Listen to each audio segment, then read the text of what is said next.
Bonjour chers amis de Propre Santé, j'espère que vous vous portez très bien. Aujourd'hui, nous allons parler de l'appareil génital masculin. Précédemment, nous avions vu l'appareil génital féminin et nous avions remarqué qu'il y avait une partie interne et une partie externe. C'est de la même manière pour l'appareil génital masculin, nous avons une partie externe et une partie interne. La partie externe est à l'extérieur du bassin et la partie interne est à l'intérieur du bassin. Commençons par la partie externe, donc les organes génitaux externes masculins. Les organes génitaux masculins comprennent trois éléments. Nous avons le pénis, le scrotum et les testicules. Le pénis comporte trois parties qu'on appelle le corps, le gland et la racine. Le corps, c'est la partie principale du pénis. Et la tête du pénis est appelée le gland. Le gland est recouvert d'un repli de peau qui est flasque et mobile qu'on appelle le prépuce. Bon, si vous regardez votre pénis, il se peut que vous n'ayez plus le prépuce parce que probablement qu'il a été enlevé par chirurgie, ce qu'on appelle la circoncision. Bon, en Afrique, cela se fait habituellement dans l'enfance. La base du pénis est fixée au bassin et c'est cette base du pénis qu'on appelle la racine du pénis. Il y a plusieurs structures tissulaires qui composent le pénis. Nous avons les corps caverneux qui sont au nombre de 2, qui provoquent l'érection lorsqu'il se gorge de sang, et le corps spongieux qui entoure l'urètre. L'éjaculation du sperme et l'élimination de l'urine ont lieu par l'orifice du pénis qu'on appelle le méa ou encore le méa urétral. Deuxième élément des organes génitaux externes masculins, nous avons les testicules. Les testicules, ce sont deux organes recouverts d'un sac de peau appelé scrotum. Les testicules sont de forme ovoïde et les testicules ont un volume moyen de 20 à 25 ml. En général, le testicule gauche est situé légèrement plus bas que le testicule droit. Alors, le scrotum, qui est le troisième élément des organes génitaux externes, de la partie externe de l'appareil génital masculin, le scrotum, c'est l'enveloppe de peau qui recouvre et protège les testicules. Avant de continuer avec la partie interne de l'appareil génital masculin, pour ceux qui ne me connaissent pas encore, je suis Dr Sopoli Jules, je suis médecin et sexologue en formation et coach en nutrition en formation. Nous avons créé cette chaîne Propre Santé pour pouvoir améliorer la santé et le bien-être de ceux qui le souhaitent bien.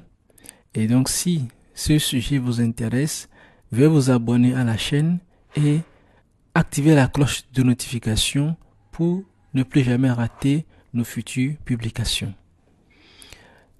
Donc, nous allons voir maintenant les organes génitaux internes masculins. Alors, cette partie interne, là, nous avons beaucoup d'éléments. Nous avons ce qu'on appelle les épididymes, la prostate, les vésicules séminales, les canaux déférents et l'urètre. Et voyons d'abord l'épididyme. L'épididyme, c'est un canal unique qui est microscopique, enroulé, mesurant près de 6 mètres de long au total. Un épididyme est situé contre chaque testicule. Donc nous avons 2 épididymes, c'est-à-dire un épididyme pour chaque testicule. Ensuite, nous avons le canal déférent. Le canal déférent, c'est un tube rigide, donc de la taille d'un brin de spaghetti, qui transporte les spermatozoïdes depuis l'épididyme. Un canal déférent part de chacun des épididymes et gagne la partie postérieure de la prostate et rejoint une des deux vésicules séminales. Autre élément de la partie interne de l'appareil génital masculin, c'est l'urètre. L'urètre a une double fonction chez l'homme. L'urètre constitue en effet la partie de l'appareil urinaire qui véhicule l'urine provenant de la vessie, mais il est également la partie de l'appareil génital qui permet l'éjaculation du sperme. Donc, deux rôles pour l'urètre, c'est de faire sortir l'urine et de faire sortir le sperme. Autre élément de l'appareil génital masculin, c'est la prostate. La prostate est située immédiatement sous la vessie et entoure l'urètre. Chez les hommes jeunes, la prostate a la taille d'une noix, mais elle a tendance à augmenter de volume avec l'âge. La prostate est située en profondeur dans le bassin, devant le rectum et sous la vessie. Donc, nous pouvons remarquer que la prostate en soi n'est pas une maladie. Donc, il y a un abus de langage que les gens disent souvent, j'ai la prostate, j'ai la prostate. Tous les hommes ont la prostate, ce qui est normal. Mais une maladie de la prostate peut survenir et il y a plusieurs noms pour ces différentes maladies.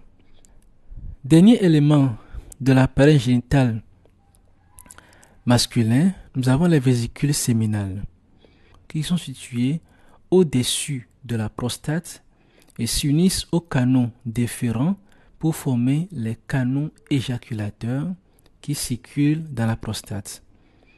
Les vésicules séminales sont des glandes qui sont situées de chaque côté de la prostate et produisent la plus grande partie du liquide formant le sperme.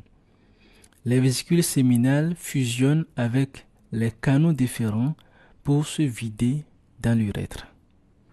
Chers amis de Propre Santé, voilà l'appareil génital masculin dans ses différentes compositions externes et internes. Alors, il est important de connaître son appareil génital pour pouvoir comprendre mieux les affections qui peuvent concerner l'appareil génital masculin. Je vous remercie de m'avoir écouté. Alors, rendez-vous à la prochaine fois pour une autre vidéo, pour un autre message concernant notre santé et notamment notre santé sexuelle. Alors, nous rappelons que dans la description de cette vidéo, vous avez le lien pour poser votre inquiétude en matière de sexualité. Posez votre question et je ferai le plaisir de vous répondre dans une vidéo. Merci et à la prochaine.